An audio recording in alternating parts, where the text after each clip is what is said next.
A lot of the biggest differences are within Act 1.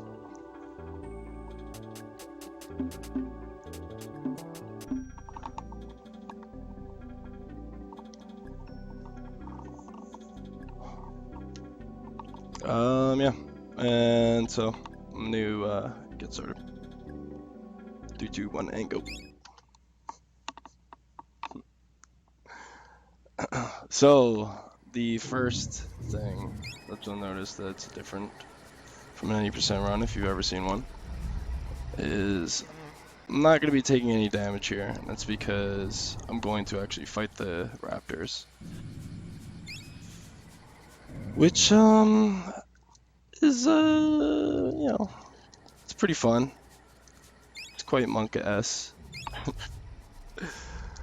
But yeah, I want to refrain from taking as much damage as possible for marathon reasons.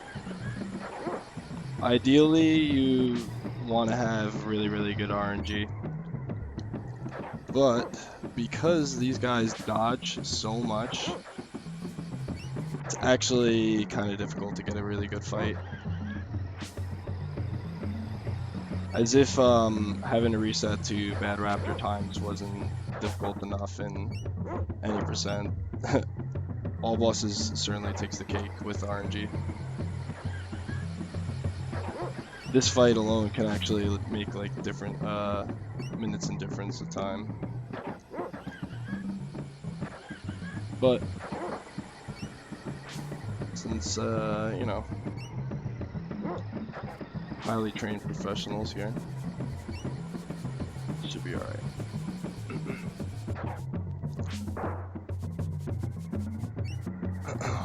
The basic idea, or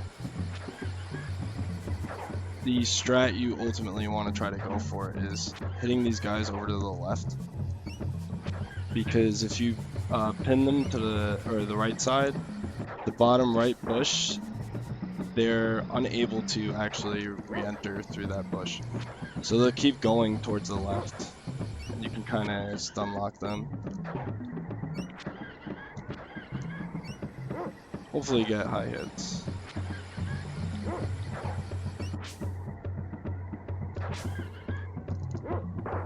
And that was actually a really good fight.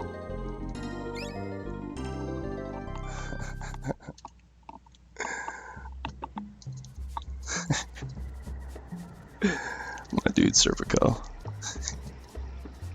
So I'm gonna be taking these tailends right here, which normally I wouldn't grab in a like a PB attempt, but for marathon purposes, we're gonna take the N.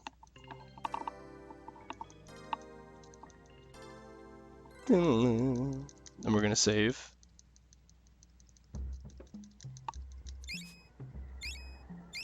Sweet. And be on our way.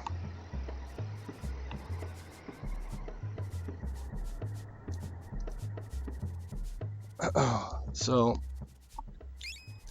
since we have the extra tailends, we can actually now afford to keep the pedal that we grabbed, or rather keep the pedal that we're going to buy from, whoops, oh, that's not ideal, from the first merchant of the game, who will give us the Ring of Jaguar, which allows us to run. The clay that I'm picking up and the crystals and all that other good stuff are for the ingredient route, which you're going to be using to kill pretty much all the bosses in Act 1 and a few in Act 2 and 3. Okay, so 1 in Act 2, 1 in Act 3. What is Evermore's secret? That is a great question. I think it is...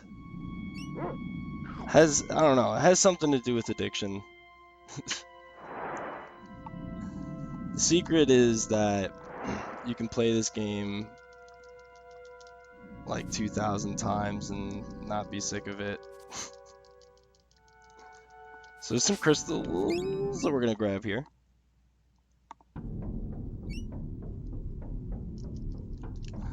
And that's not good. Okay, so what I did there was I told the dog to pick up an ingredient without actually having him grab it. And by doing that, it turns that crystal into 3 rather than 1. And as well, the game thinks that I did that for the crystals, so it allows me to grab 3 clay instead of just 1 clay. So that guy gave us our first spell, Hardball, which we're going to be using for all the bosses in Act 1. Since the alchemy spell in this game is extremely overpowered, we're not going to be able to do very much damage with physicals yet. So here I can perform a glitch where I attack with the dog to get me onto the trigger where a bridge would normally collapse, like that. And instead of the bridge collapsing, the dog is on the trigger as an inactive character, and I can switch back to him as my active character and continue to pass through.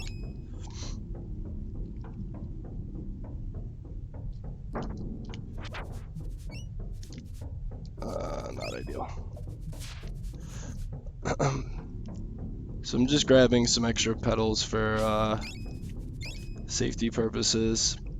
Petals will allow me to heal 40 health, I believe. Something like that. And now I'm setting up the boy for a glitch called Thrax Intro Skip, which I messed up. Oh well, it's not a big deal. But what happens is I get the boy into the trigger for the screen on the bottom left corner, and I set the dog up on the trigger to enter Thrax's chambers.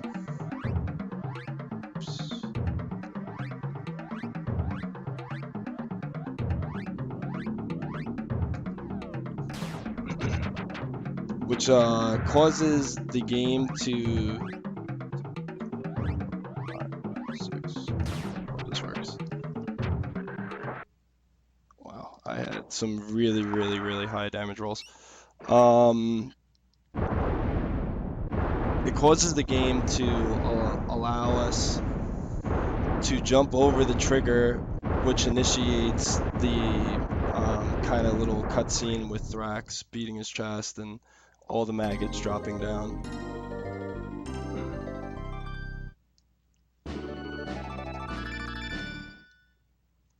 Saves a bit of time, but I'm actually super ahead of my splits right now, apparently, somehow. I don't think it's on PB though. It's not.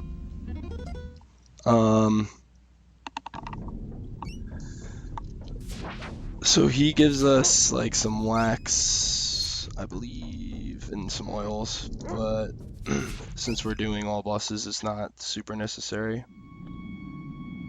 In a NMG run, however, you'd be using that to cast flare spells to compensate for hardball damage, which is a spell that we skip by skipping the intro of talking to Fire Eyes, which I did a glitch there actually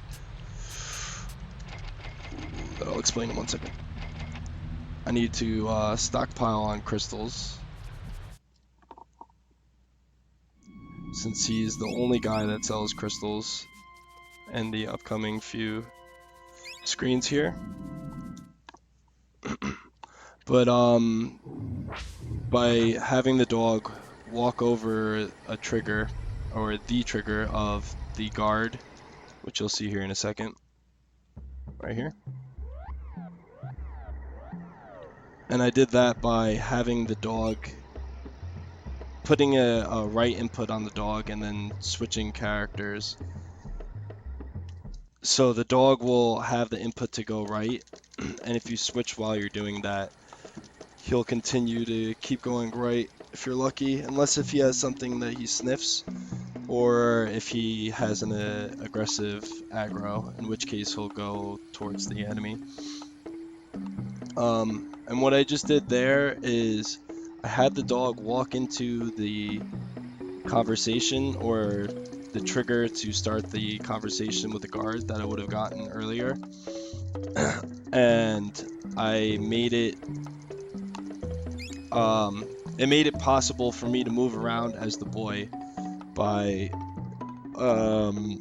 frame perfectly switching to the boy. I can run through the trigger, and for some reason walking in that like order of huts and whatnot makes it so that you just walk into the top of the Fireline's hut. And otherwise, it would have a little cutscene where the villagers summon her out of her hut and yeah, woo, on Fire Eyes. So, yeah. Now here we're gonna grab Defend, which we're gonna be using for one of the biggest glitches in the game later on in the run, and start making our way to the Viper Commander, which is the next boss that you wouldn't normally see in a 90% run.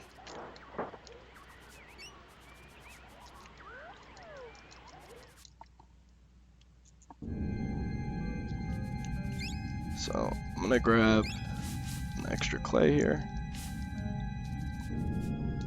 You can cause the ingredients, manipulate the ingredients here as well if you grab them in a certain order.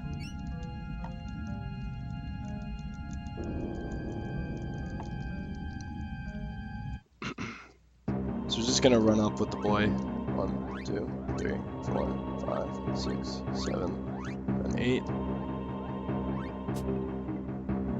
Heatwave 1, 2, 3. Spam spells on the Viper Commander and the Vipers themselves. And while that animation is playing out, you can actually run around during the heat wave. And the reason I'm able to spam spells like that is when the dog is the active character and not the boy, it allows you to chain cast up to 8. Unless if you have animation spells like Heat Wave, in which case you can cast like another additional 8 or whatever. And if there's any more spells or in play than those both 8, then the game will actually soft lock. So, and you'll see instances of that later on with the Act 2 boss that we actually have to use spells on. I think you could probably do it on Verminator as well, but it's just never really a thing. The dog is extremely far down. So normally we want to have the dog following us that whole time, but for some reason he got caught in the bottom. So we have to wait for him to come up. But this area can actually be quite intimidating.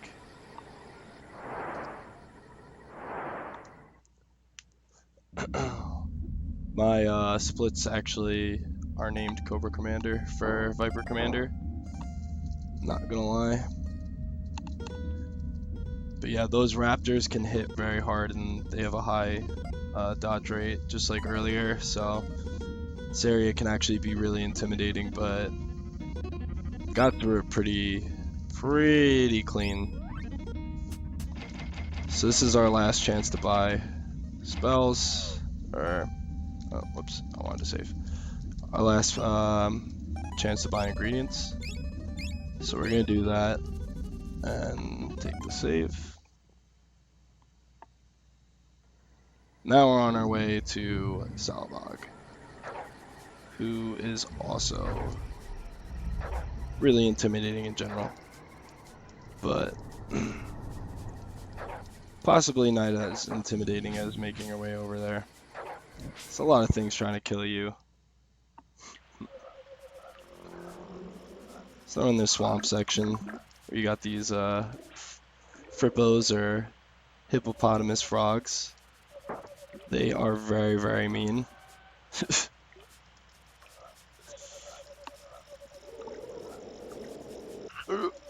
And normally you would have to. Oh, that's really, really unfortunate. Game, come on.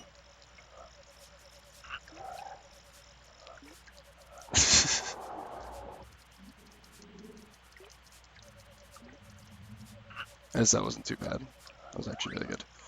2, 3, 4.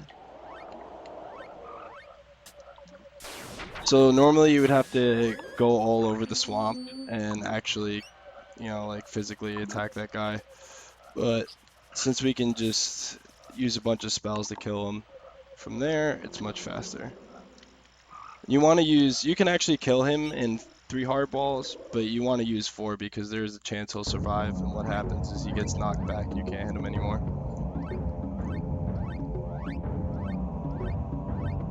And this is Salabog.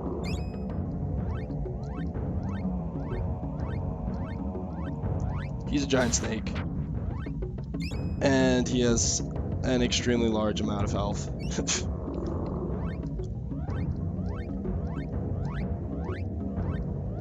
So we want to hopefully get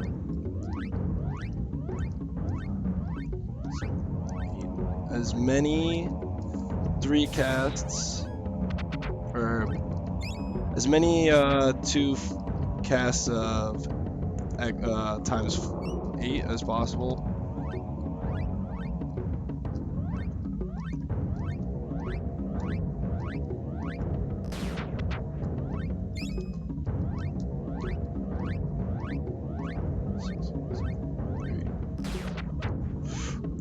And the reason I'm opening up the menu with the dog like that there is because it sequence breaks the hard balls.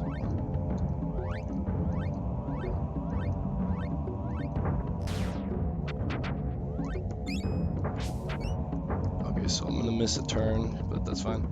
So rather than having to wait out,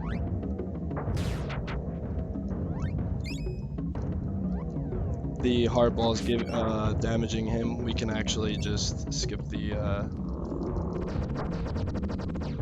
that bit. That should be good. Oh, what? I have 17 left. Okay, might be good. What? Alright, I had really, really bad damage rolls, so it's gonna be safer to just reset.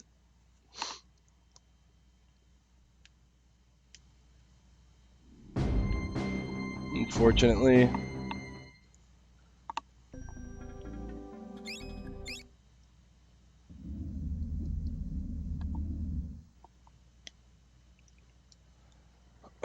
But you want to do like 8 or 7 casts of 8 hard balls, and then you want to have additional game, please, like 6 or I think it's 6 hard balls afterwards.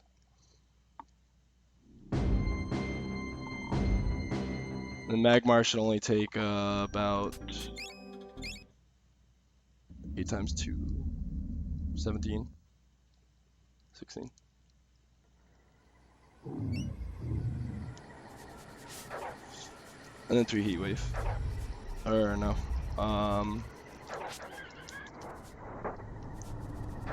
6 lightning storms. Oh, this is not good. I'm getting wrecked now.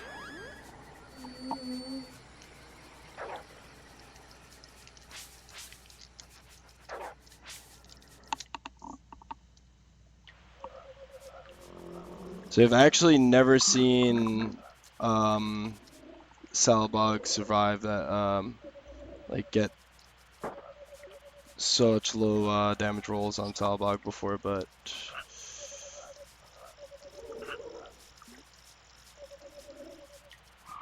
guess it's possible.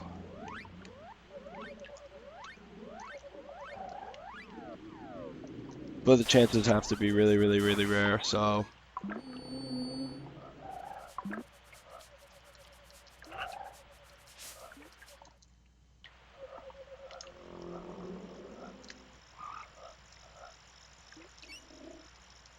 It's a good chance that I should definitely die now.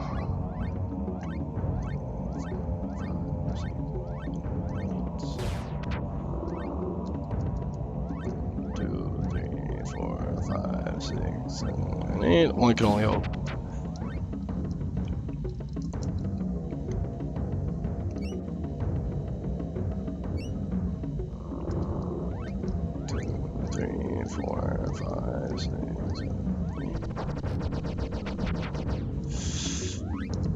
I think that was too slow.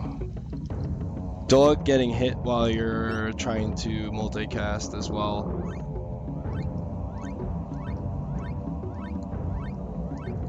Causes it so that you cannot cast spells. 6, 7, 8. And yeah, I would say that Salvag is 1, 2, 3, 4, 5, 6, 7, 8. Casually the most difficult boss in this game. I remember when I was a kid, it took me forever to beat him. 1, 2, 3, 4, 5, 6, 7, 8.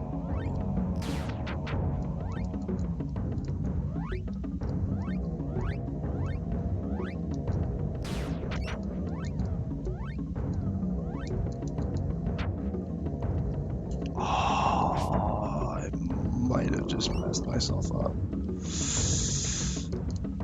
This is so horrible.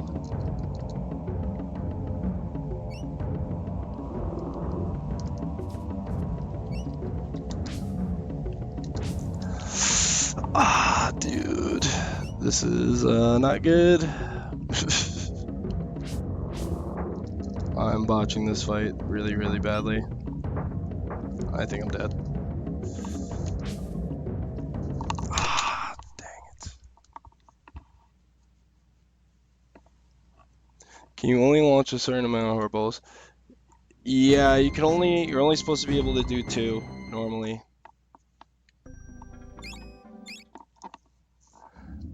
And you can do 8, and you can do 8 animation spells as well. But anything more than that will soft lock the game.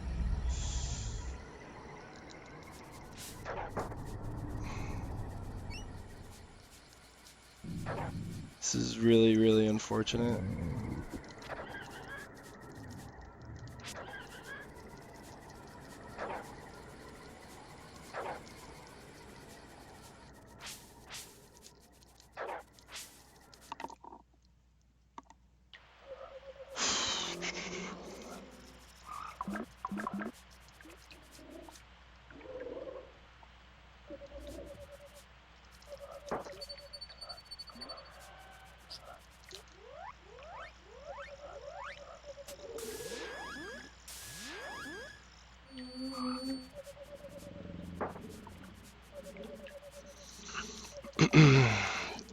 So yeah, now I'm just trying to make my way back to Salbog. Hopefully have a much better fight this time. First fight seemed to have been going great, but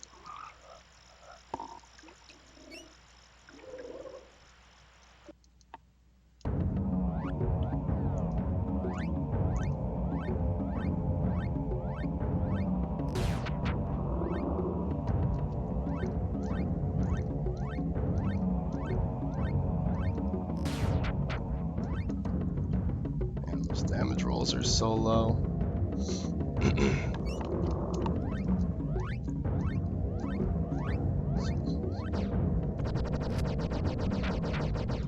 I think I actually have a good backup though if he doesn't die this time.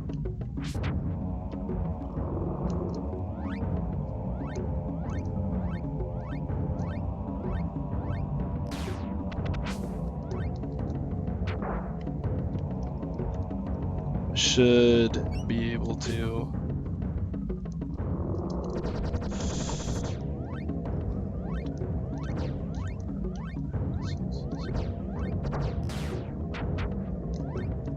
Just go back to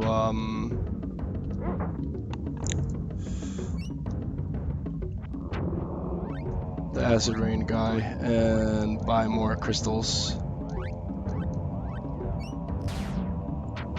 which is what I should have done the first.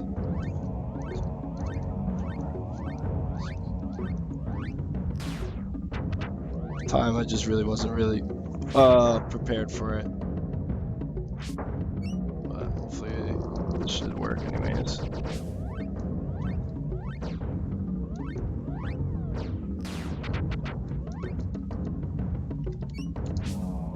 And he's still alive. Alright, so yeah, I'm gonna have to just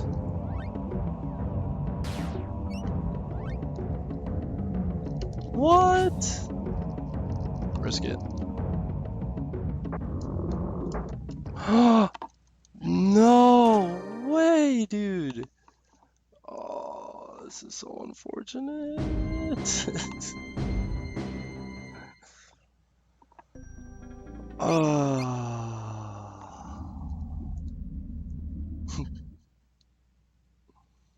Yeah, I'm sorry, guys.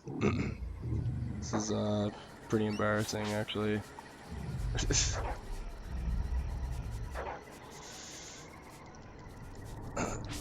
This is like the worst it could possibly go.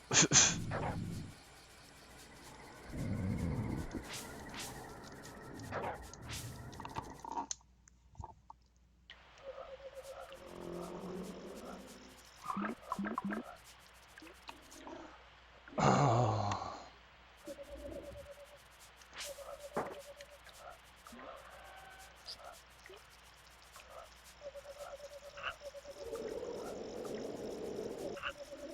Train wrecking, yeah! Woo! Oh yeah.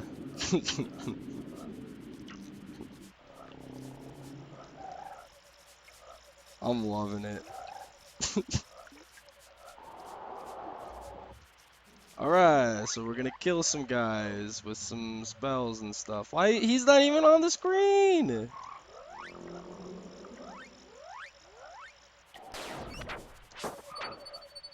I'm about to die.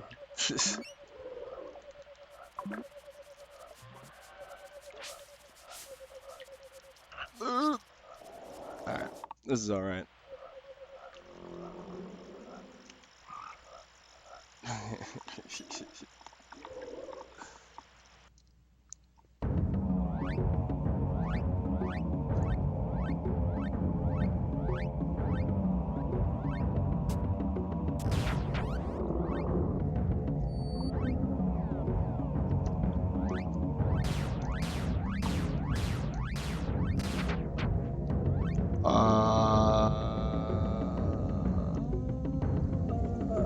I hope that worked. I can't tell if the flower just ate my damage rolls. 1, 2, 3, 4, 5, 6, 7, 8. I think I should be fine now, actually. 1, 2, 3, 4, 5, 6, 7, 8. Okay. 1, 2, 3, 4, 5, 6, 7, 8.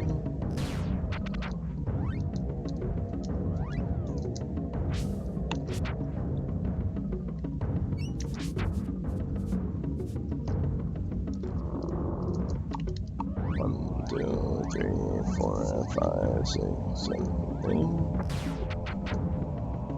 That's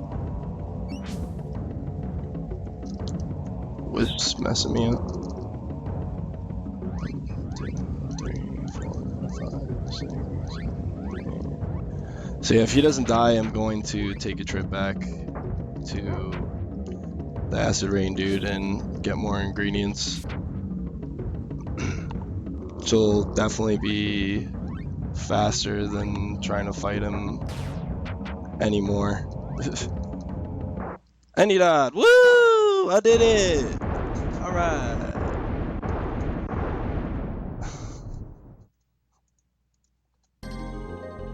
First try. Let's go. Okay. Whew. Alright, so that's Salabog. It's the reason everybody loves this category. It's truly good. Good category. I recommend everybody plays it. So you can actually run up there with the boy a bit. You get like a few seconds or whatever to move as him. So it's best to kind of like, if you wait a second, you can run up further on the ramp. Just move in diagonals. That's another thing I wanted to explain. Moving in diagonals is much faster with the boy than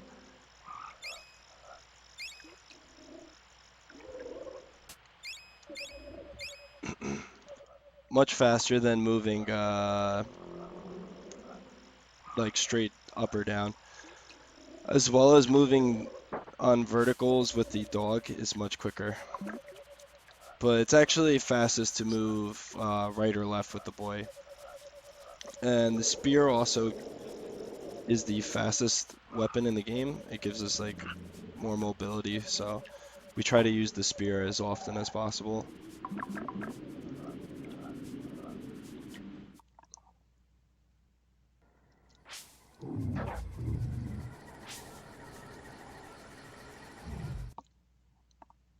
So now I'm basically backtracking a little bit so I can make my way to the volcano, or the inside of the volcano rather. And there I'll be fighting the next boss, Magmar.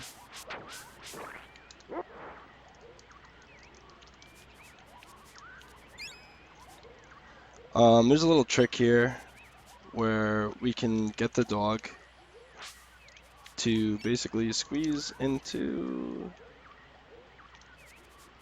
I am, because he's gonna keep sniffing through that clay. So we can get him to go into the rock if there's nothing for him to sniff. And the boy is on the right side. He'll try to kind of follow the boy, but he'll end up just clipping through the rock instead of having to walk down and skipping through it like this, which is another thing I want to mention. So if the characters are far enough off screen and you menu or switch characters, your character will actually move through any like enemy or certain NPCs, but like enemy, or not NPCs, like objects. So like the rock is an interactable object and you can move through it, or the maggots are interactable, and the vipers as well. You know, good old purple vipers. I forgot to save. So I'm gonna go back there actually and save. What I did there was a trick that we have known about for a while. It's considered TAS only, or it was considered TAS only, but we found a setup to perform it in RTA. And you basically combined the animation of running down or running into the pipe, and then at the same time you still have the ability to move around, so you move around with the dog and have him activate the platform.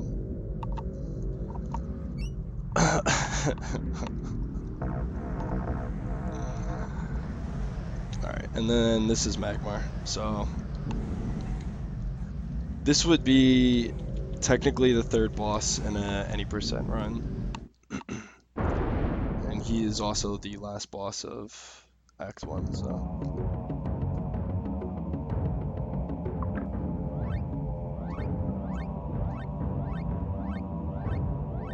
Not too much about him, or to him. You wait for him to spawn out of the ground, or the lava. He's the original Pokemon. the giant rock guy. Cast Heat Wave. Woo! Those damage rolls. Alright, that was awesome.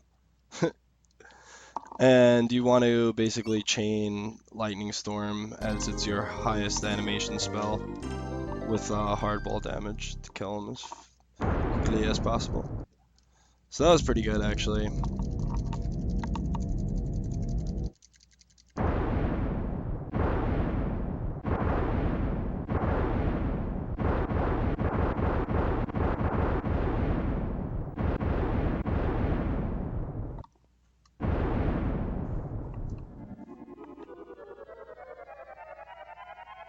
Yeah, Magmar can cause a lot of issues.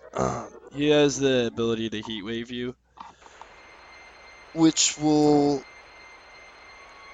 deal extremely high damage to anybody in any, like, anywhere on the screen. And it depends on the amount of damage he receives. He'll also go back into the lava and heal himself if you don't kill him fast enough. And he hits really hard when he rolls into you as well. He shoots fireballs at you. He's just nothing good about him, actually. I mean, it sounds cool in theory, but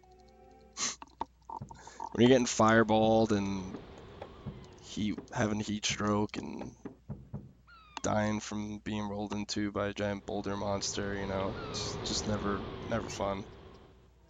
So here I'm gonna try to do a frame perfect switch if this guy gets out of my way.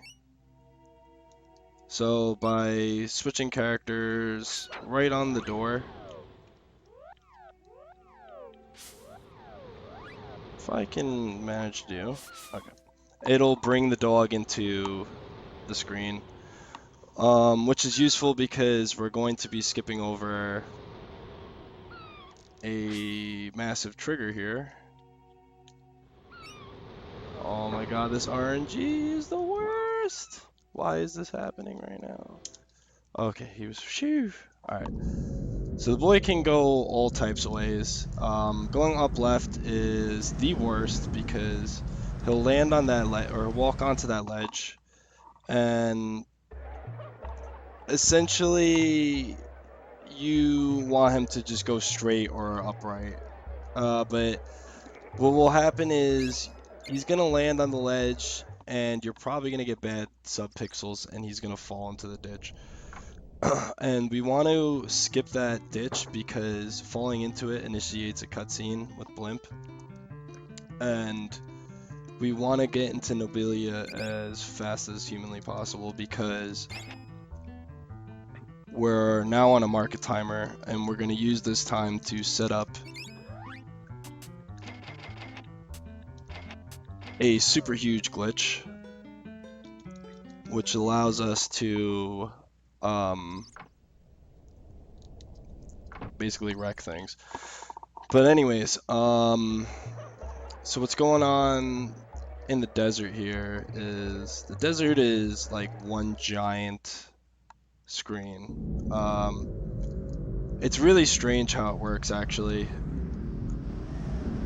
There's like these little pockets or whatever, and you can zip through them on these rocks, specific rocks throughout the stage.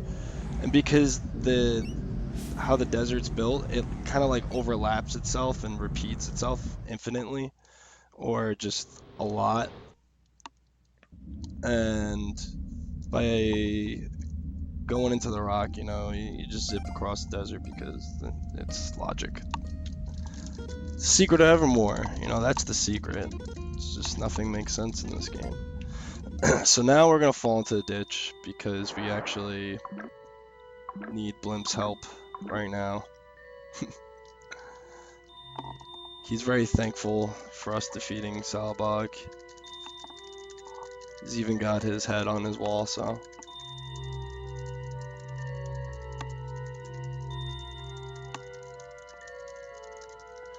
And since we have the market timer started, this cutscene won't actually lose us any time. It will a little bit, but since we're not the TAS, it's kind of necessary. Now we can go and talk to Blimp and give us a save point. Sweet.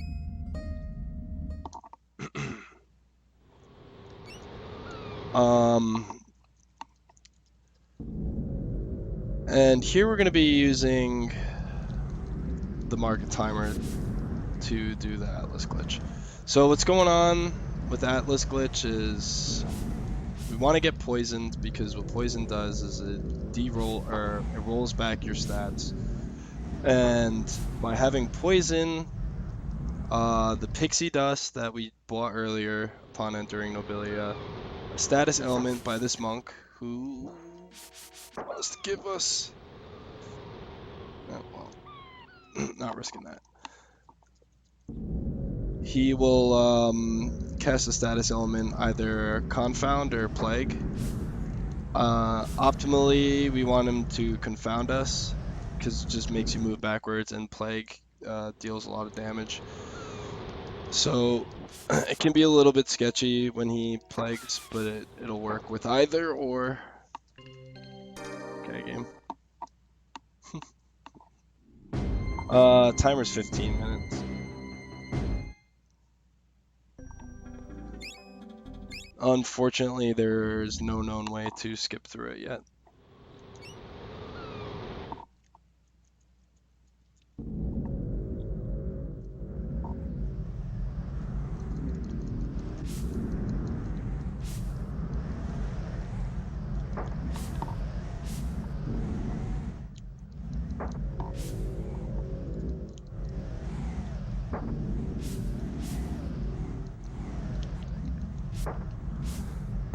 So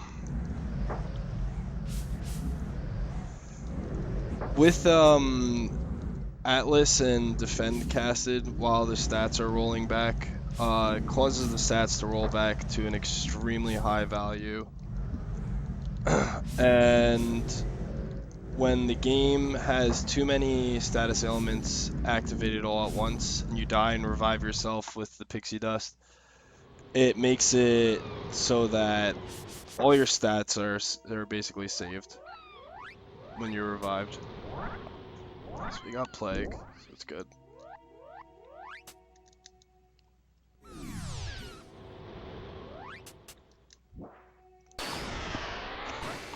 I think that was Plague damage.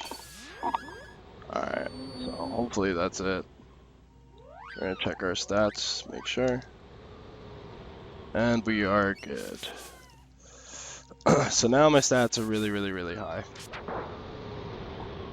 You gotta be careful, because so right now I'm sitting at 322, which is not the lowest it can be, but it's like kind of right there in the middle. If you die too close to a poison tick, what will happen is your stats will be way too high, and as you're leveling up throughout the run, your stats are gonna roll back, and you're gonna have zeros, and everything you hit will just be like a 1, or I think it's like a 1 or a 2, or it's either like that or just straight zeros. I don't remember, to be honest.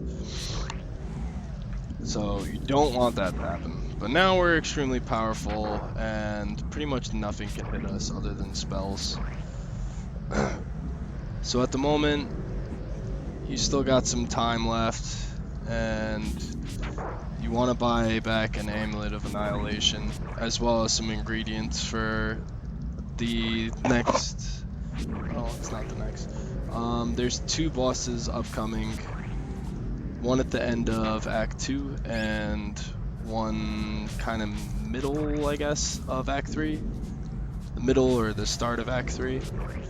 And you can't hit them unless if you have something that has range, so like spell damage, or eventually the spear levels up enough to the point where when you throw it, it'll deal damage, but it'd be extremely slow killing them with that.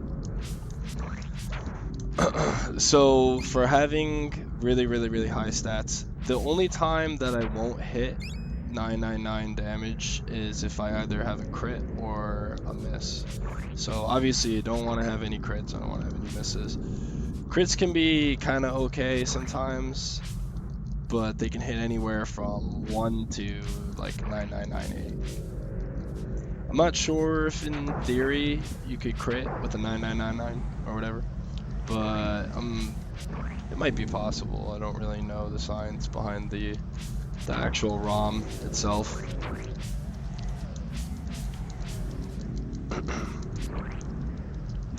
So by killing enemies, I'm acquiring currency. I need about 60 casts of crush, which is 1 limestone and 1 wax. Every time I go down to the screen where Blimp is on, or where his cave is on, and I perform the Atlas glitch by getting the spell or the status from the monk, I'm gonna try to lure the guys into a specific spot, and the reason for that being is because they'll have a chance of dropping a prize as any other enemy would. And if they drop a prize, let's say next to a spot where there's clay or where there's call beads or something, and you pick up the prize and it happens to be like a currency, so jewels, X amount of jewels, and then you loot the clay, it'll give you that amount of the clay. So it's what it would be called is the ingredient transfer glitch, and you're essentially transferring the numeric amount of the currency to the ingredient dropped.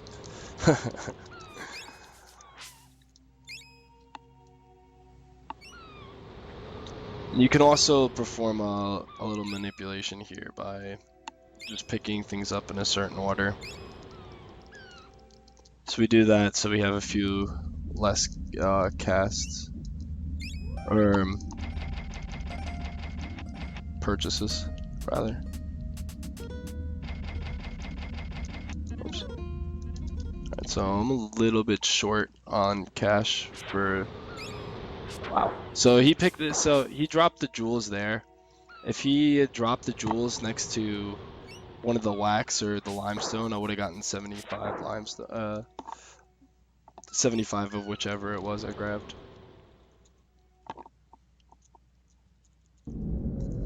It's all RNG and actually quite rare that it happens.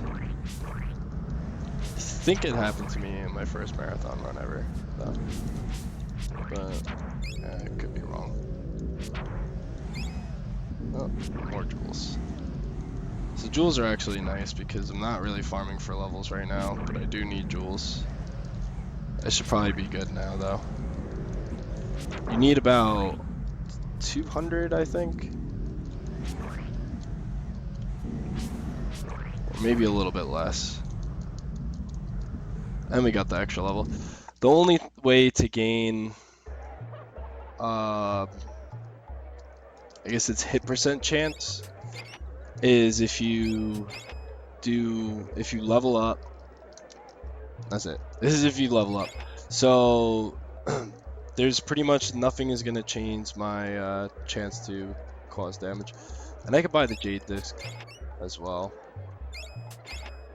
which is kind of helpful because it increases your hit percent chance by 3%, which doesn't seem like a lot, but considering how many things that you have to kill throughout the run, it can actually make a world of a difference if you miss enough times. What do I not have enough of? Is it rice? Oh, that's right. So you do a little bit of trading here.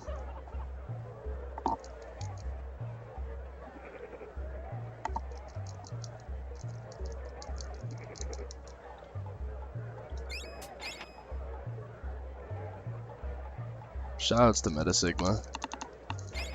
Alright. And now you have to wait.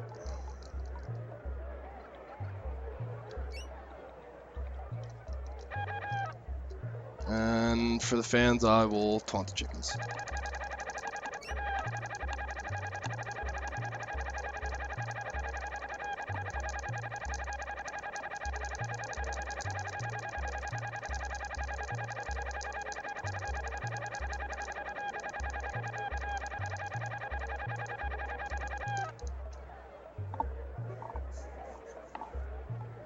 Hey, you. Yes, you. Do not taunt the chickens. So yeah, the chicken just killed me. Even though I'm invulnerable. But, this is the 15-minute timer, which is, yeah, not very speed-like. But nonetheless.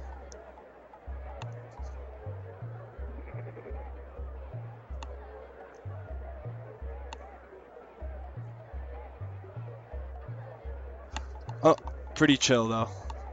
You know, if you need to use the bathroom or something. Because we all know that RPGs have tons of those.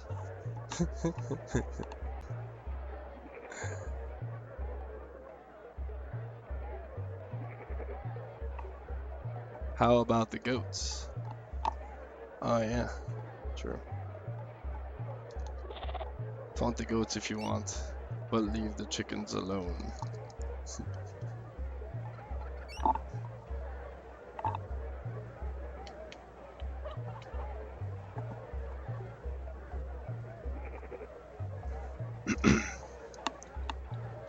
Should be coming up to the end pretty soon. Getting a Atlas, I think that was technically second try or first try upon restart, is pretty ideal.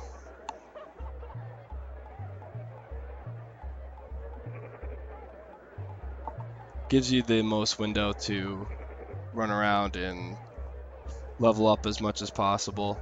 Of course, it could be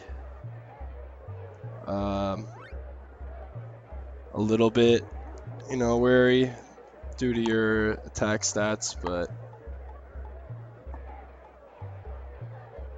timer does stop when you enter. So say you're transitioning screens, opening up a text box, menuing in a text box to like buy something, it'll pause, or like if you have an option, and that's about it.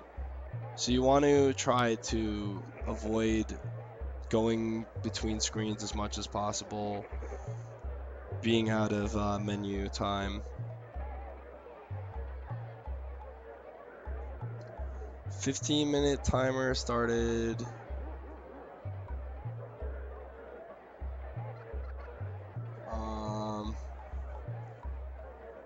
It is a little hard to say, but it should be over in less than a minute.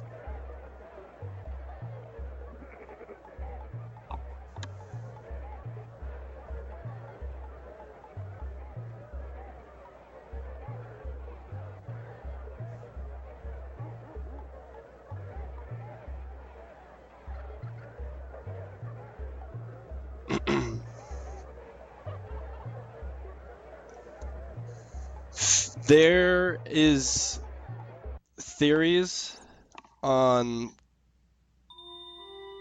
being able to essentially speed the timer up, and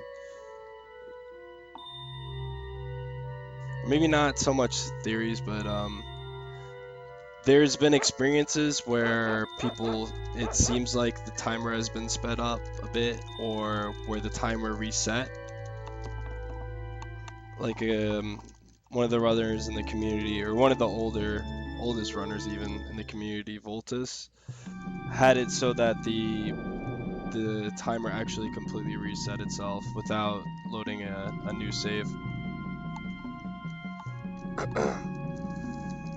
So right there, there's a few different possibilities. There's cutscene RNG in the game, and the boy can actually go through a few paths.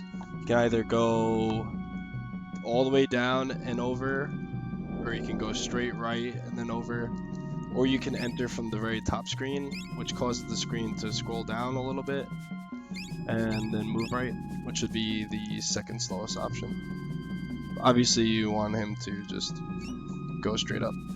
So here you want to kind of have the dog set up in place to where he's going to move. And you can also scroll the screen back left a little bit. Save yourself scrolling frames.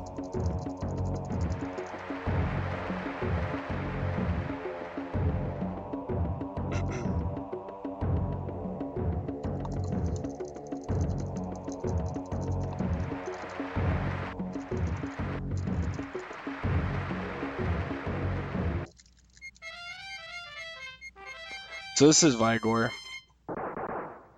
We are the champion of the arena, or he's the champion of the arena, but we all know who the real champion here is. It's some loser with a stick.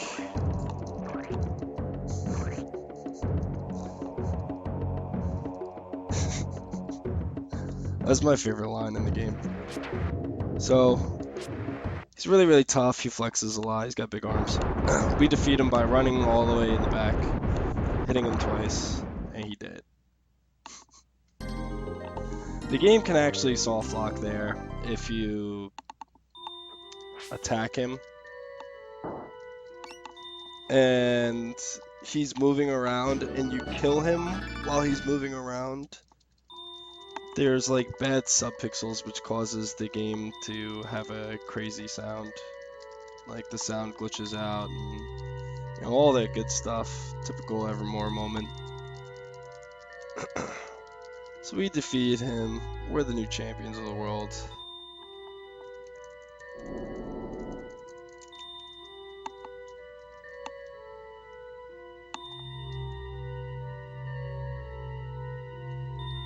You see this guy talking to a creepy face in the wall.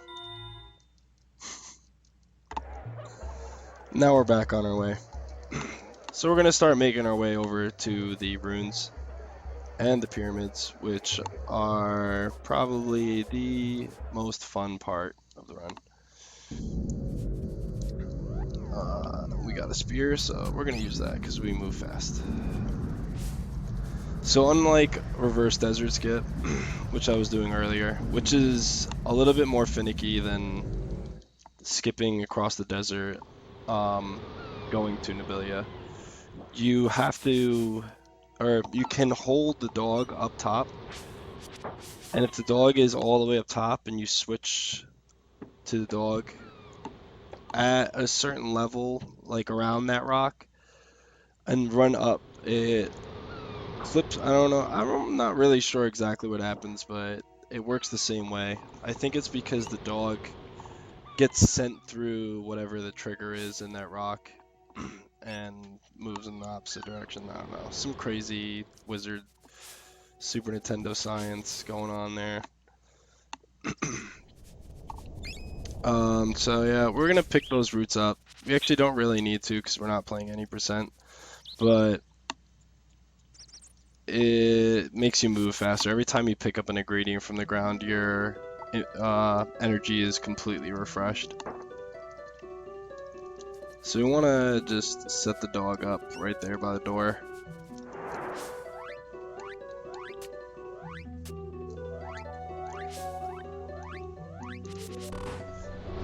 And we want to cast crush attacks before we have to fight the bosses that we need to use crush for, so it levels up our crush ability, and most importantly our call bead damage. Call beads work in a way by multiplying, you multiply the level of your highest spell damage. Oops. 2, 3, 4, 5, 6. And times it by, the actual spell it is itself. So this might be bad because the dog is plagued.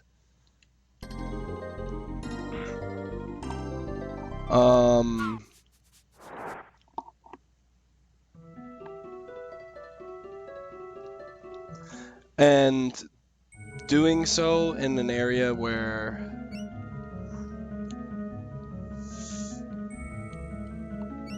boy is going berserk right now. Doing so in an area where you can transition the screen immediately is usually the most ideal scenario, since you can cancel out the laggy animation from the spell being cast.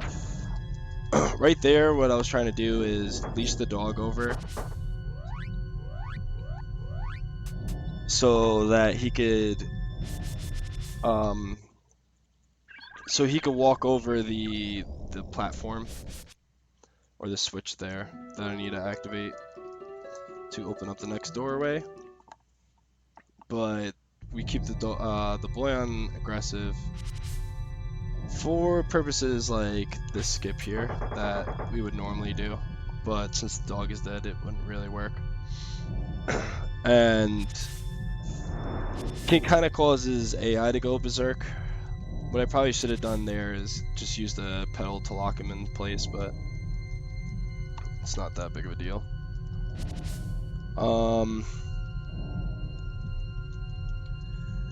But what we do now is we would normally wings out of this room before a new tech or update or route, whatever. But it's actually much faster to just leave the room and re-enter. So we keep the dog by the doorway and then leave via the dog and then re-enter as the boy. Because if you were to just leave the room and run straight up here, once you swing your spear at the switch, it ends up getting a crazy sound glitch. Want to avoid crashes. And that was Megator. He's a invisible giant Taurus guy, but yeah, we know where he is, so his tricks aren't working on us today.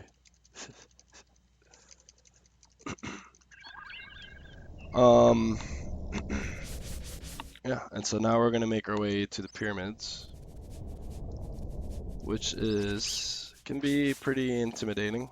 It's kind of difficult section.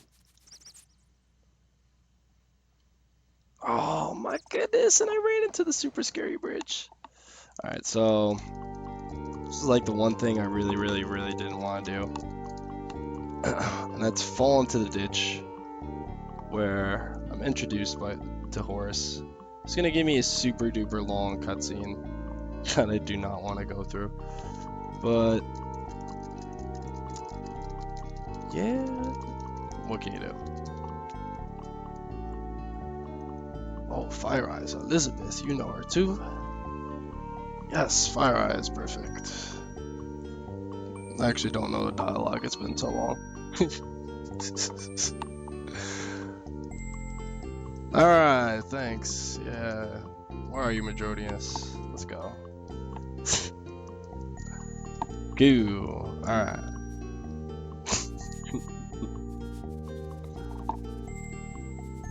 Whoops. Ah. Okay. So yeah, now we're gonna go to the pyramids and get stuck on some grass.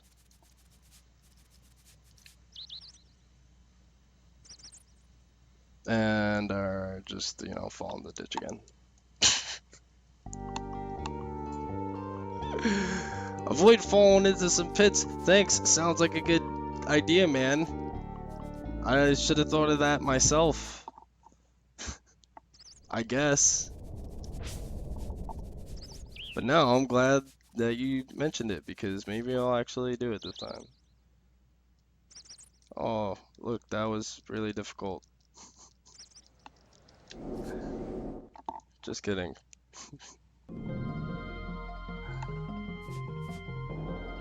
Alright, so put the guy on this We moved the dog there. He's not on the Switch, but you know what? He's next to the Switch, so that's ideal.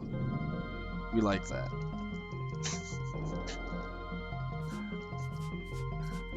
Oh, Sliver. Alright, so in the pyramids, you got like 100 million sniffs, and they're really laggy, so you're gonna hope that they don't lag up the screen, but they probably will. No way to avoid that. It's all good.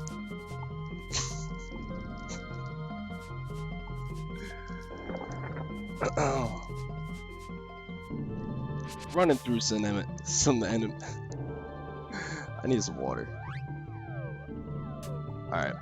So if you step on the switch and frame perfectly switch to the other character as you do so, it'll skip the animation from going to the dog, to the boy, back to the dog, and then you'd have to switch to the boy. And we can do this in 2 spots. There, as well. Which obviously is much faster. And in the first one, since you kind of have to just wait for the screen to get back to the boy for the gate to open, I like to just menu up to the spear because we have to do it anyways. There you can skip the fanfare by character switching twice, so select, and move around while the fanfare is going on and destroy the wall, that rock wall. Here's a little trick where, because the boy is on aggressive AI, he's gonna, you know, make his rounds back that way.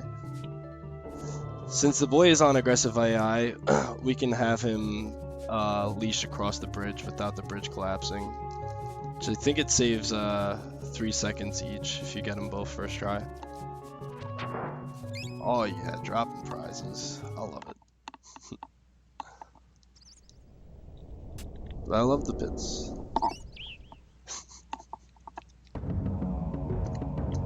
Alright. And here's Wimsala. So we can sequence break this. He's gonna confound us, but you know, we don't want that. And by doing so, we're allowed to move around while he does this animation where he would normally come down, you know, and spin all over the place, making it impossible to hit him. And, you know, no one likes that, so. Sequence break that. Alright, cool. So now we got the diamond eyes, which is what we were set out to do. I think. Or something like that. And since we're playing all bosses, we can't skip this, which is unfortunate, but it is what it is. It sounds like somebody's coming. Who is this? Oh, hello, SNES superstars. So glad to see you. Now give me your diamond eyes. Haha, they're mine. Tricked you. I'm out of here. He's walking away. Get him. Oh no, now we can't get him. I dropped 2 prizes. Alright, so that's a boss. Or a mini boss. So that's why we can't skip that. Also, once we get the diamond eyes, we actually have to, once we have to use the diamond eyes again, we actually, in order to re-obtain the diamond eyes, it is a boss technically, or considered. Alright, cool. So we're gonna run back to Nabilia. So we're like, what's going on? Where do we go? We need some help. We gotta call, someone gotta call 911. Missing the rock. Feels bad, man. Alright, we're in there.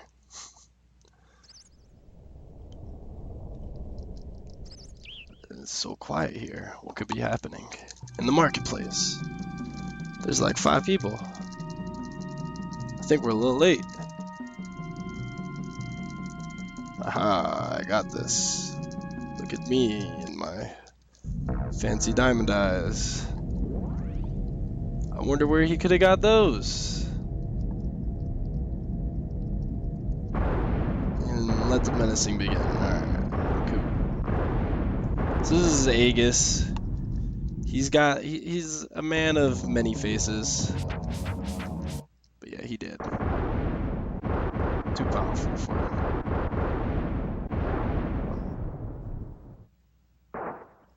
So during that fight, there's these bridges, and you can walk into them, but they just explode on you.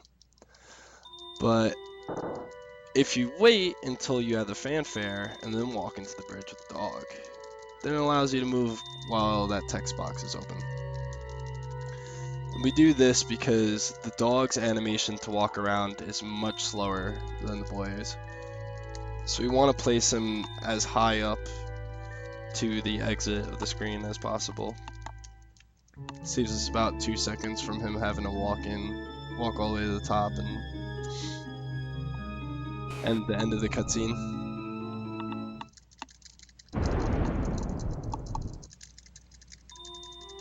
Oh yeah. And you know, Tiny, he's super strong. Pyramid's gonna explode, so you know, just come out of nowhere and throw that thing. But now where do we go? I don't know. Hey Horus, I'm Madronius. There's an explosion back where you just came from. Oh, cool. An explosion? It opened up a new secret passage, you say? I guess that must be where I need to go.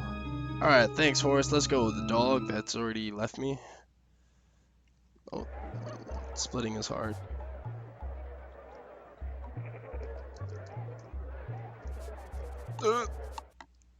Yeah, just, you know, nothing wrong with getting blocked like that. So, now we're gonna do the reverse desert skip again, which zips us across the entire desert. But with the dog, because, you know, it's easy and free.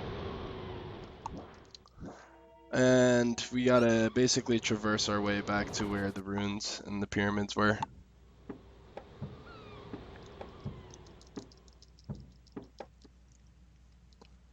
Fun fact, my friend who used to play this game casually forever ago in the past said that Game Genie had like no cheats for this game. But luckily enough, this game is so broken that you don't even need them.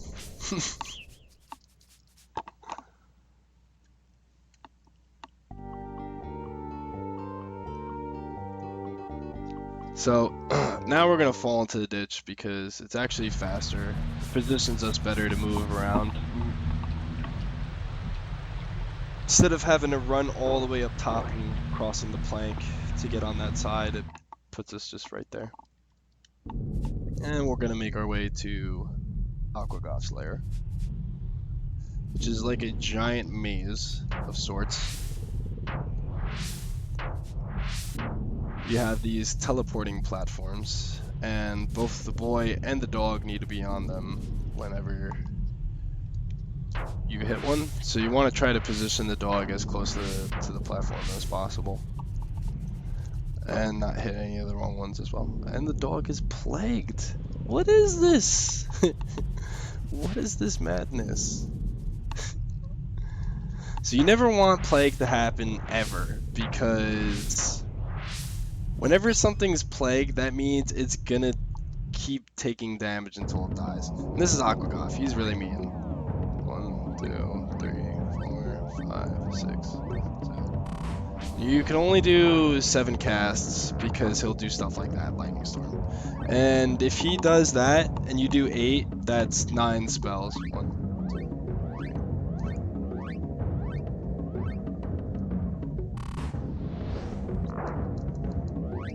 3. Oof.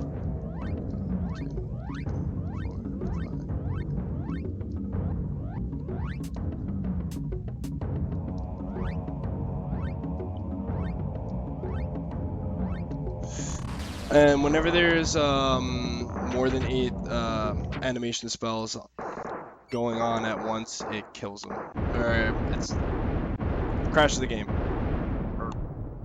But yeah, he did. Alright. And you can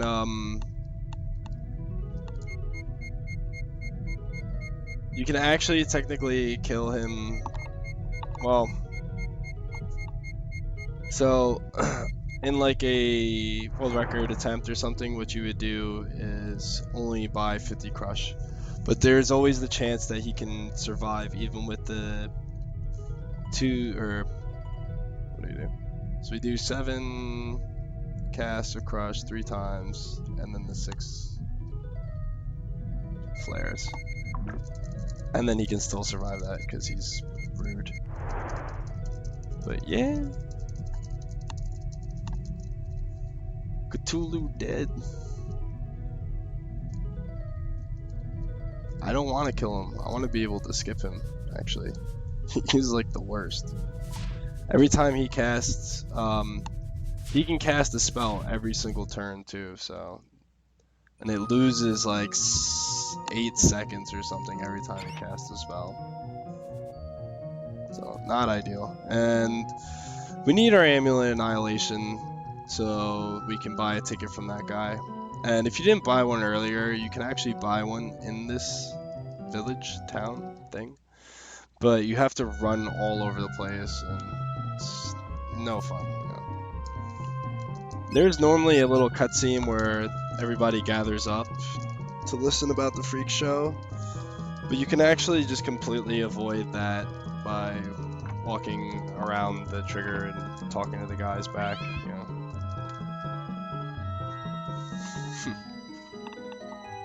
Because that's how games work. So now this is the cutscene gauntlet. Got a lot of weird things going on. This is Mr. Head in a box. His nose itches. Someone kidnapped their dog again, by the way. This is the Unigoat.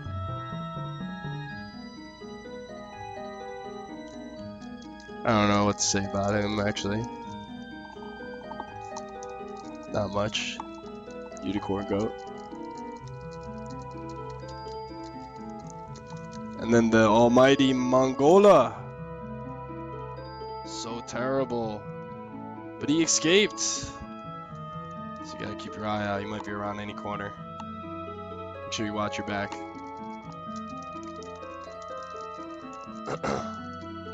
And here, in our last exhibit, the first ever Pigadoodle. The dog? Is that you?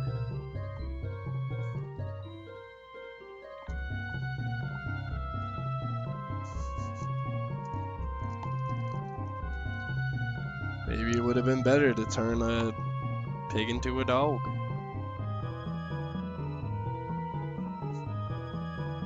Lego.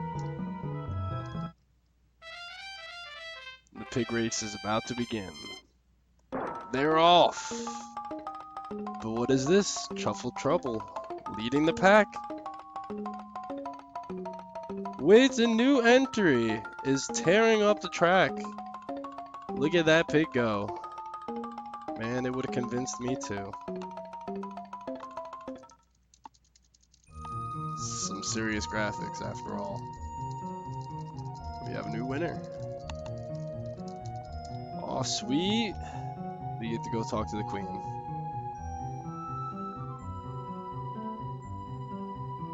So I guess the dog doing something wrong was the dog doing something right after all.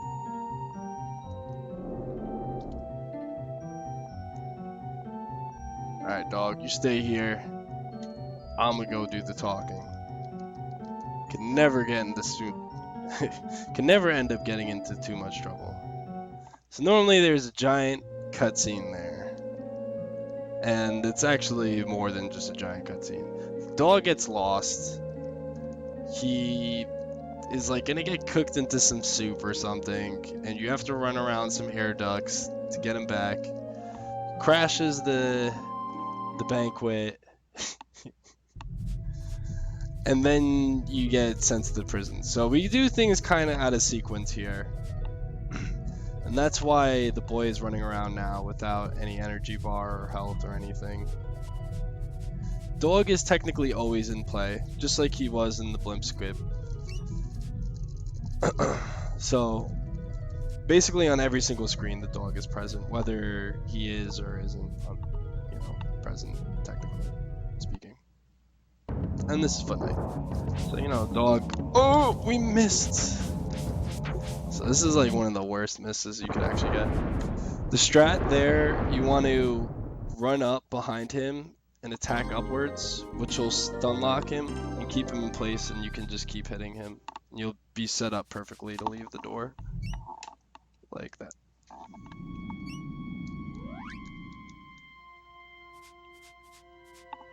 So we use wings here, even though it says it doesn't work because we have the sniffs. And what the wings does is it causes enemies to not be able to target us, making that area way less stressful. Because the sniffs will block you like crazy. And here we have the Dark Forest, which is super navigatable. Navigatable, I think is the word. I'm not even sure. But it's a word now. It's actually really easy to lose time here, and a lot of it, because there's so many things going on. There's just so many things that can block you. The screen is really, really dark, and you can actually make a lot of screen transitions much earlier than it seems. Like right there, you can just enter down, even though it's not technically on the path or anything. So you kind of want to get really familiar with which way you're going to be going in the speed run of this, since it will save you quite a bit of time.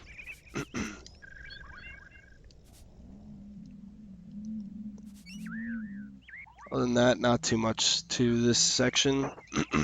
If you were playing this game casually, it'd be very easy to get lost. The way you can tell that you're going, if you're going the right way or not, is... I got poisoned again? Holy mackerel. There'll be those owls on screen. If there's not an owl on screen, then you're probably going the wrong way. I think there might be like one screen or two screens where the owl won't be on screen even though you're going the right way.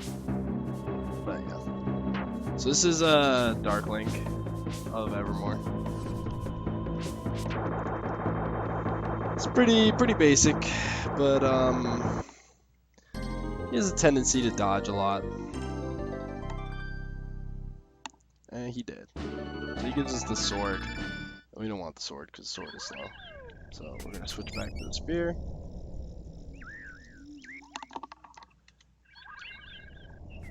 And make our way to the first dragon, and the much nicer dragon of the run and game.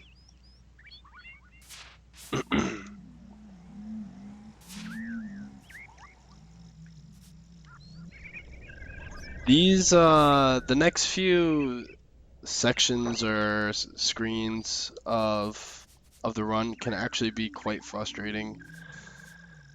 Pretty much what you're going to be doing here is praying to the RNG gods that you're not going to get blocked by everything, and you're not going to miss and crit everything.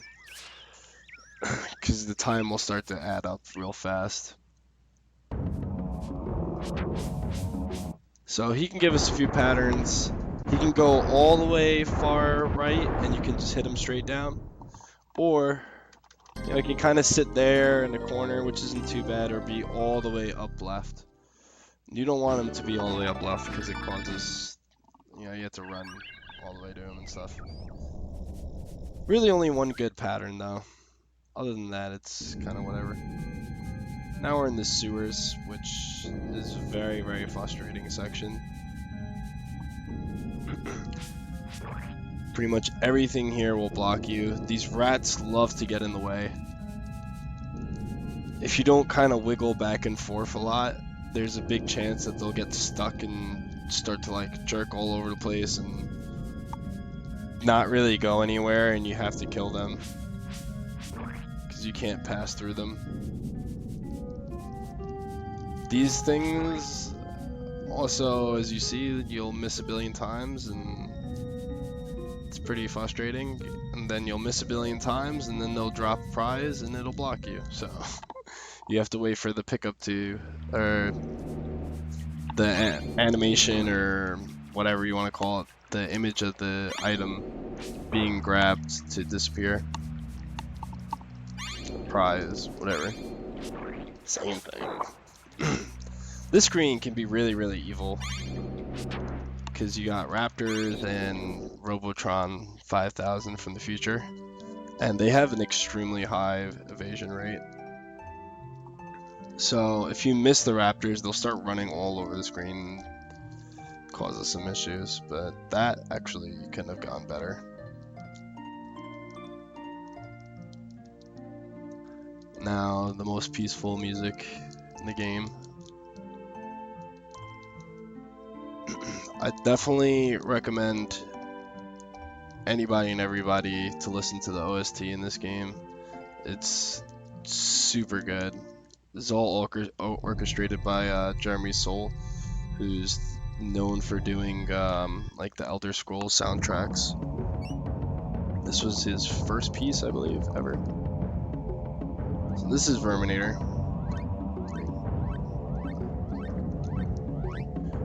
The last enemy that we have to use spell damage to kill.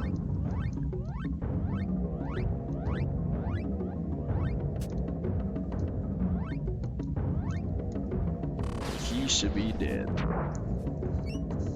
So yeah, we just pummel him with Crush and use some other spells and stuff, and yeah. Cute.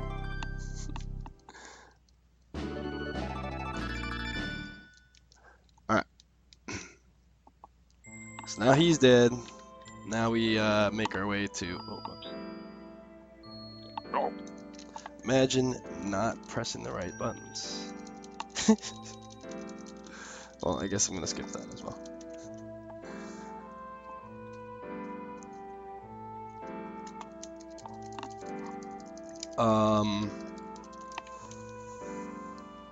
So we meet Tinker here, who takes us to the real queen, because surely enough there is another evil twin.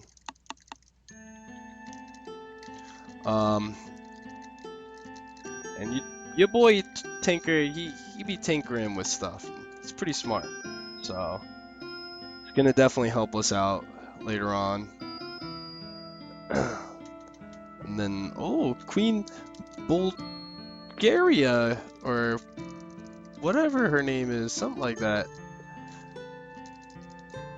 I thought you were her. No, that was my evil twin, imposter.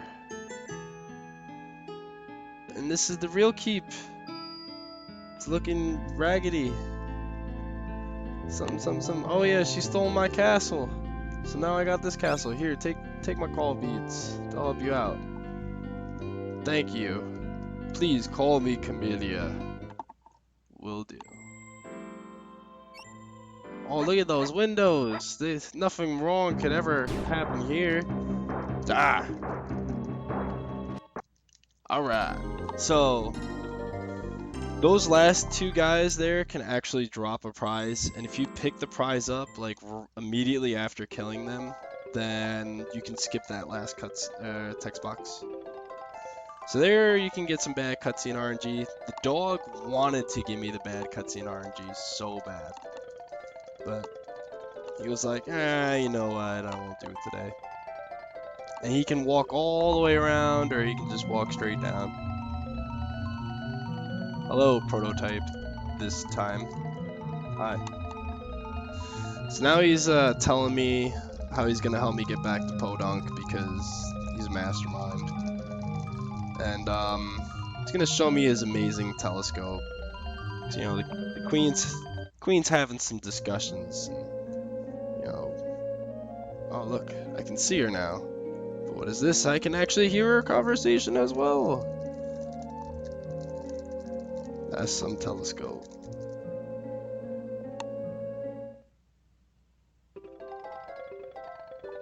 Wow, she's mean. Sure glad I had that amazing telescope to find out. how mean she truly is. So I'm gonna grab this axe here, this green axe that's sitting in this box, because you know we need it for stuff. We're gonna run down some steps in zigzaggy motion and run down some more steps, zigzag, and do some things and run down some more steps, of course. No, what is this? The sewer is my favorite area. But I can smash these things now, so no, it's not that big of a deal. Could always be worse. And they explode, just like everything else in this game. It's so awesome. I mean, how could you really go wrong with an action RPG where everything is exploding? That's fine, we had enough of that already. So we're gonna put our spear back on, because we like speed. You can just dodge all these guys. This section is so painful.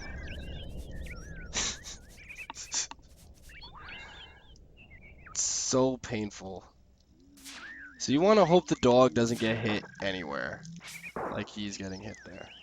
Because we need him to actually go up this primitive elevator. Or escalator. I mean, I guess it could be an escalator, but it's probably an elevator. Maybe it's just stairs and we become really, really fast for a moment. And now we're gonna fight the second dragon of Evermore, who I hate because of that. So there's a few ways you could do this fight. Obviously, you could try to do it like that, and maybe miss.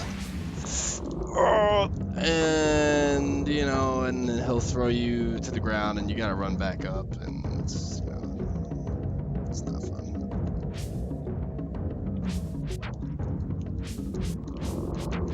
Woo! Alright.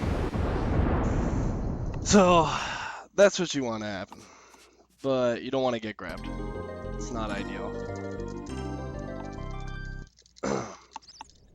You can, of course, use the call beads, which, now that we talk to Camellia, we have the ability to use a spell called Hypnotize, which would keep him in place and we can keep attacking him.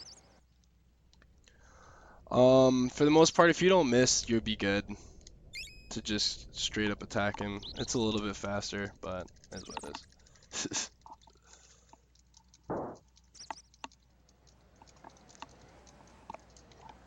And, you know, we defeated his dragon. His dragon exploded a bit.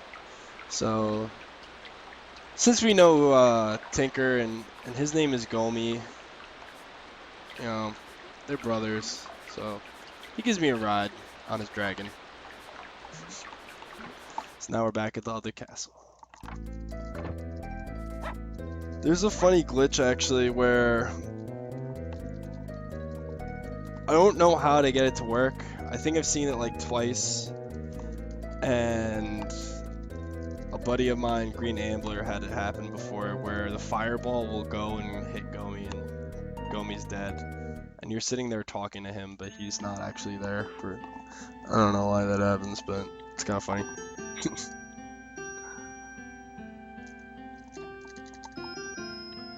So yeah, we get captured by the world's slowest guard. He takes us to the queen. But that's fine because that's where we want to go anyways.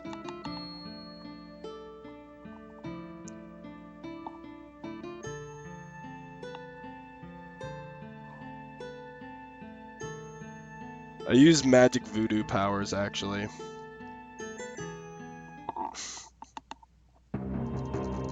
Every now and then I just gotta use my voodoo.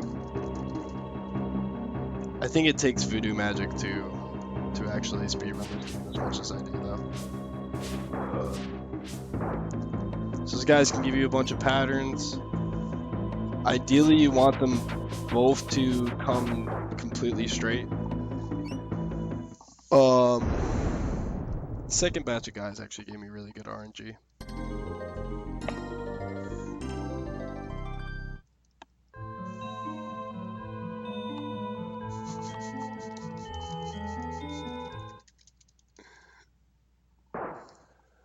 I was using the underflow glitch in the underflow of the castle.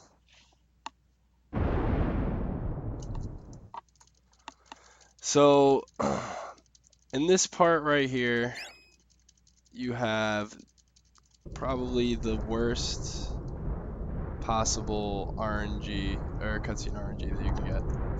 So the king is gonna do, everybody's gonna do one of two things. Alright, so everybody cooperated. Every single character there has the chance to go the wrong way, and they will just like waste a ton of time going up and looping around the stairs and then going down eventually, which you never want to happen. There's nothing you can do about it. It's not like castle's exploding, so we're gonna get out of there real quick.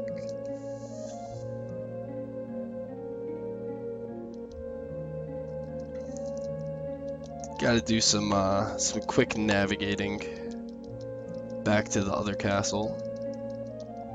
Go fight some things. So that's what strapping young lads like ourselves do in our free time. I guess it's not really his free time since he can't get back to his home village.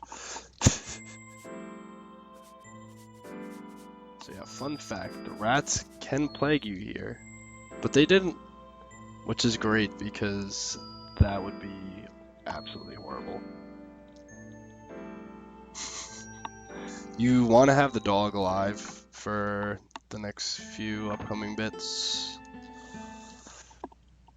He helps us with a lot of very major skips towards the end, or like 2 in particular.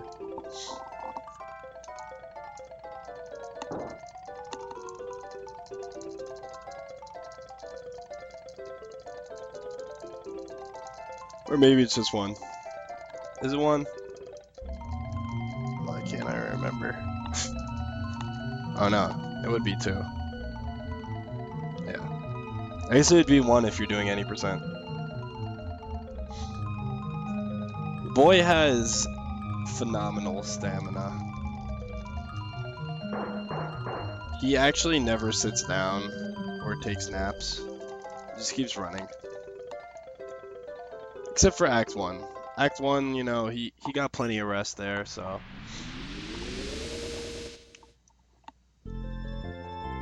Now he's all good on naps. Alright, so now we got the Wind Skywalker thing. This is not exactly the way I want to go, but this should work out fine actually anyways.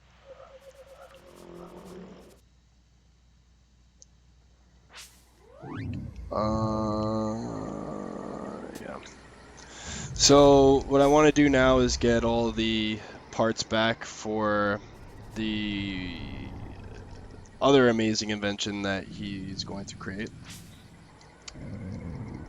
Probably not quite as amazing as a sky cruising airplane thing made out of a barrel and a stove and some I don't even know. Where do you get the paper from? Well, I guess he's in medieval in time, so things must work. But we need to get the gauge, we need to get the wheel, and since we lost the diamond eyes, we're gonna have to get those back as well. But conveniently, we have the Skywalker to go back in time.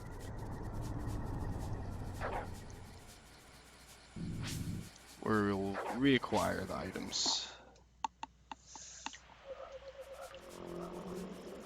Oh yeah.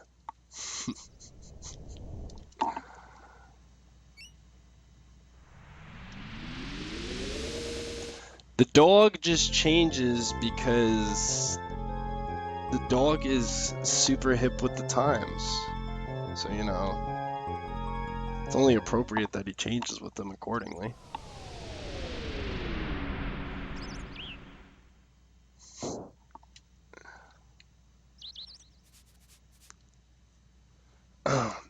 Here we're going to be fighting Cleopatra, or Cleopatra, something like that. Basically the second version of Thrax. In a moment, so we gotta re-navigate our way to Thrax's chambers.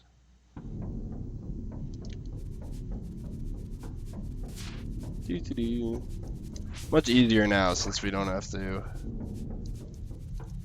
worry about taking extremely large amount of damage rolls. Yeah, we're gonna just breeze on through this like it's nothing.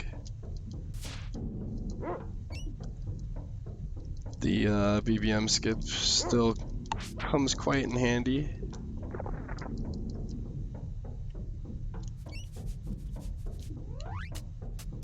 Oh yeah.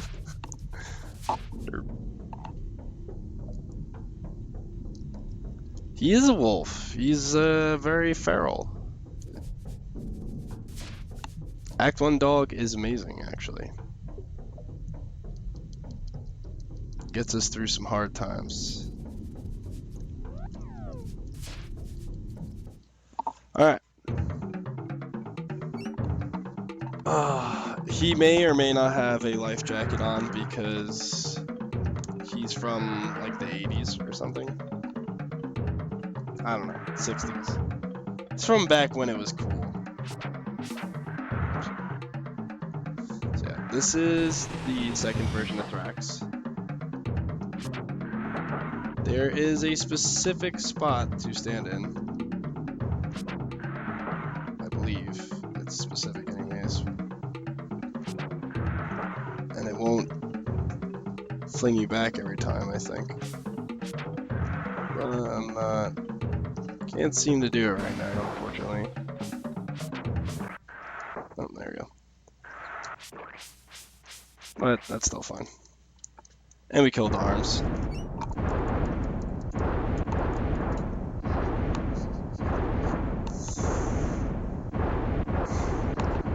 So that boss is actually pretty big pain in the butt, casually. Causes spells, the spell damage has like 15,000 health or something ridiculously insane. But just so happen to have the wheel. And we're out of here. Man, this looks familiar. Oh, getting blocked by the mosquito.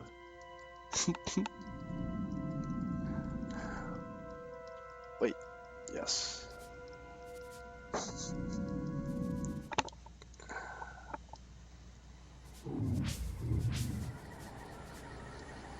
Oh yeah. And since we didn't get the diamond eyes yet, we have to now make our way back there.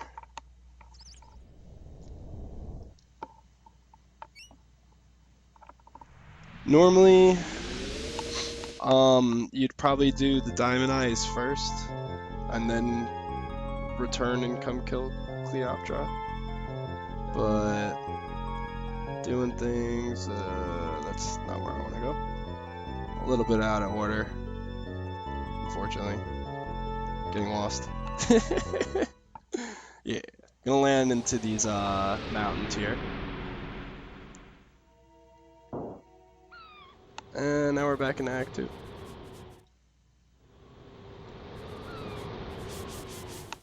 Thankfully, we don't have to worry about pretty much everything that we had to worry about in Act 2 or previously. It's pretty straightforward from here on.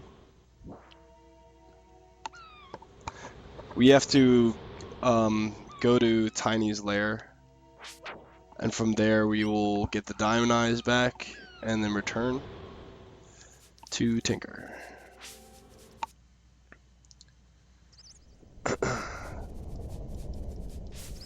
So there's there's a little glitch, kind of, where normally in upon acquiring or defeating Tiny, what we would do is levitate this rock.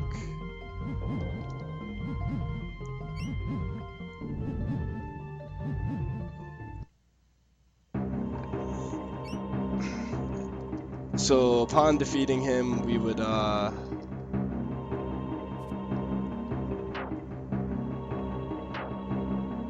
to watch this whole cutscene where the boy walks back, and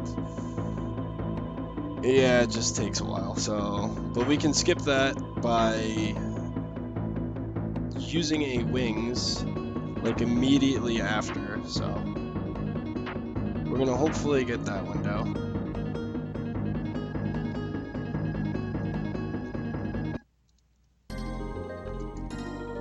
By spamming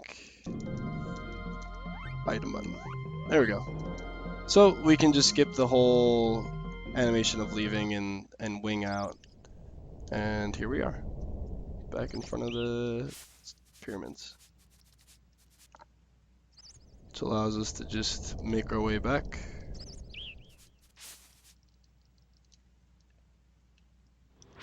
Since we don't need the lift to go across anymore as the boy, we can just run straight across with the dog, which is a bit faster.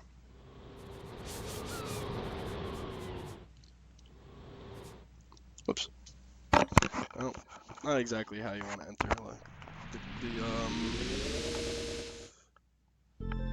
the walker there itself, but it's fine. And you can skip.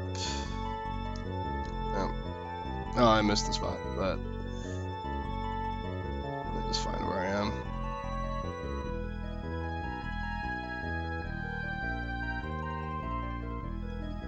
This is why doing it from that angle is a little weird.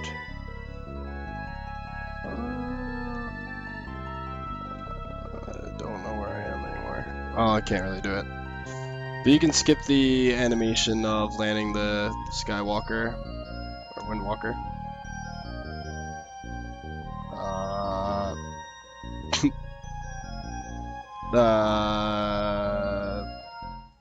Okay. But yeah, since I did things out of order, unfortunately, it's just a little too difficult, so.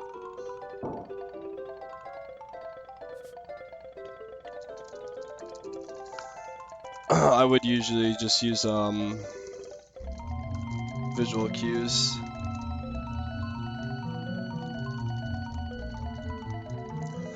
But now Tinker has received the items he needs. He built this crazy futuristic rocket ship.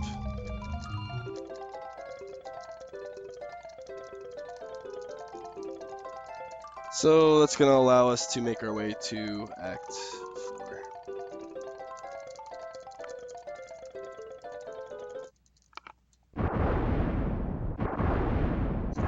I probably should have learned the backup with the minimap, but I don't know the backup. I have another visual cue to do it from getting the diamond eyes as well, but I don't really remember it. It's been a while since I've used it.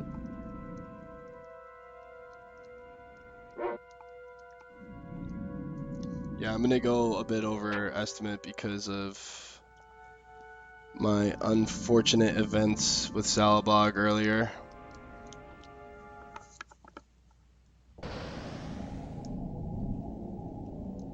But it should be alright. My Battletoads time was a little bit early, and I believe we were ahead of schedule. So hopefully isn't too bad. So this is Act 4. Dog is a toaster. And we can use Special ability to just kind of open any door he wants to our advantage. And we can do so by entering the sleuths that we need to immediately. And now we have to guess a code. So the code can be any of the 3 digits here. And we got a really, really, really good code. Holy snap.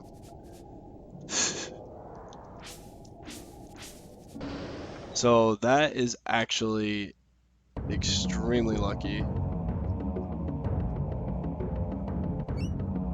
It's like almost impossible to get the code that fast. And this is the secret boss.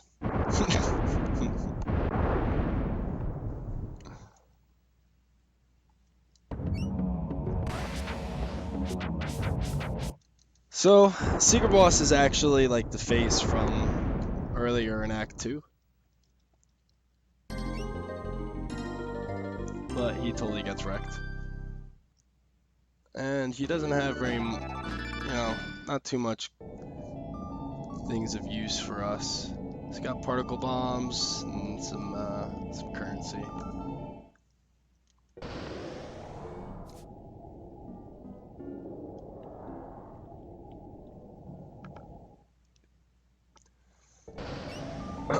So, the way I'm getting into the loot here is by doing a frame perfect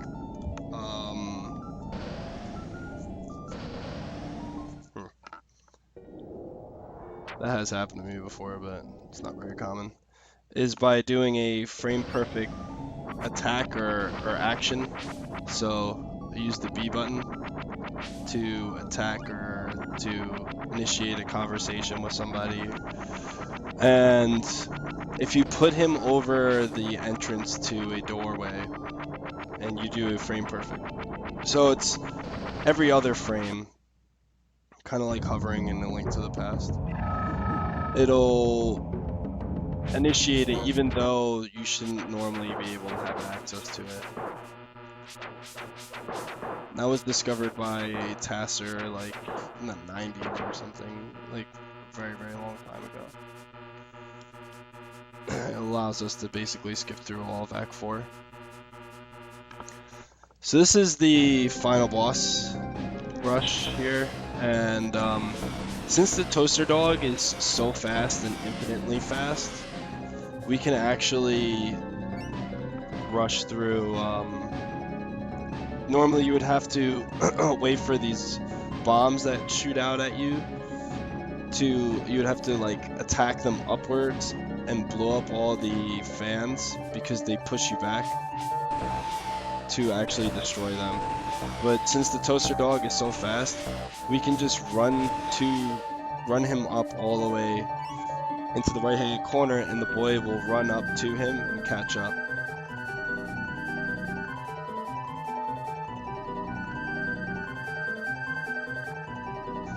So there's going to be 3 waves of raptors here.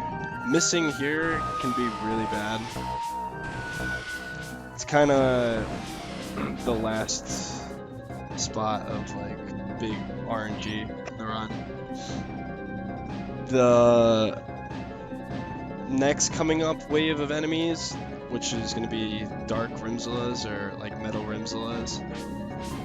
Missing on these guys can be pretty brutal because they'll just run all over the place, which is what he would normally do had we not sequence broken his confound and kept him locked into place earlier. But you never want him to run all over the place, so you want to try to get a good hit on him and hopefully not miss. We can set the dog up there to manipulate the spawns on this guy, the Dark Link, and there's going to be a Dark Toaster Dog, and he'll run all over the place, so you want to keep the dog down low, because the Dark Toaster Dog had to attack at somebody. He won't just like move around aimlessly.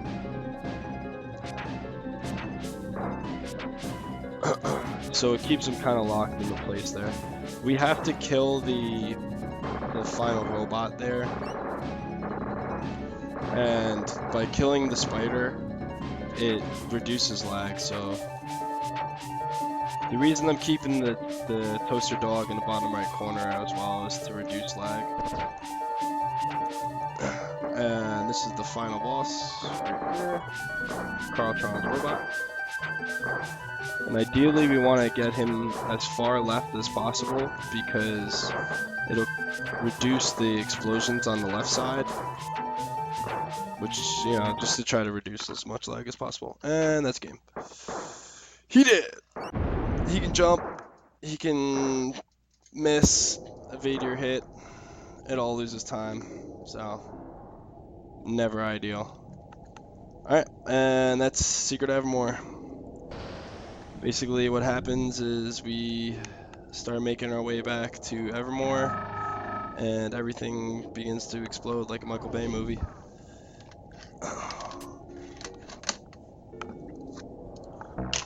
Hopefully you guys enjoyed.